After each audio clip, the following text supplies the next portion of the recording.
Army veteran Ken Lair is getting ready to celebrate his 98th birthday on August 22nd. A veteran's voice that is still strong and dedicated, like the day he volunteered for service right after graduation in high school in 1943. And that's when his real education began. You wanted to fly, or you wanted to... Well, that's what I'd hoped for, but no, I wasn't smart enough for that.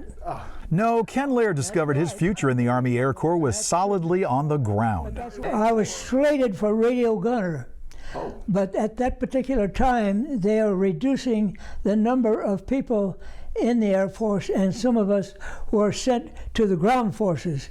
Ken was training at Camp Cook, which is now Vandenberg Air Force Base, when the Allies landed in Normandy in 1944. Our platoon leader came in and announced that D-Day had taken place.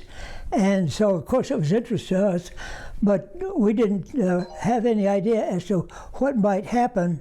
Nearly 5 months later, Ken was in England with the 11th Armored Division, headed for the French coast, and then one of the bloodiest battles of the war. Within just a few days, that's when the Battle of the Bulge started. Made a march of 500 miles through Paris into Belgium. We were green as grass, the whole division. Ken's job was sweeping mines and building bridges, but as the fighting ramped up, he was reassigned to the infantry. And there were about probably 25 or 30 men altogether. We moved up on this slope, on this hill, and I had frostbitten toes, so I was pretty slow getting out of the half track. And the first squad, which I was in, had just gone over a little tiny ridge. That's when they were hit by German artillery. And I was wounded very slightly, and there was others that were killed outright.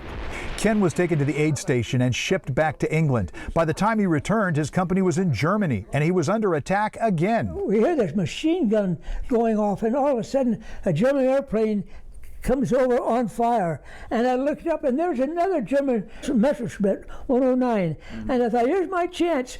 If I could just shoot this German down, I'll get out of it and go back to my home, but my gun jammed.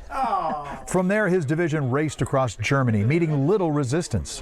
His service ended in Lens, Austria, when his unit helped to liberate a concentration camp. They had forced the German guards to carry those bodies out, and they had dug this long trench with a bulldozer, and they were just stacking the bodies up in that. Ken was sent home in November of 1945 and made his way to Bakersfield about 5 years ago, following the death of his wife, Matey. They were married for 65 years. Lair will be part of the 47th Honor Flight in October, after Sharon Dickey, an Honor Flight team leader, had a chat with him. I didn't expect to make this trip at all until she contacted me. Oh, did she make you go? Yeah, she talked me into it. It's a belated birthday gift for this grunt who gave so much so long ago.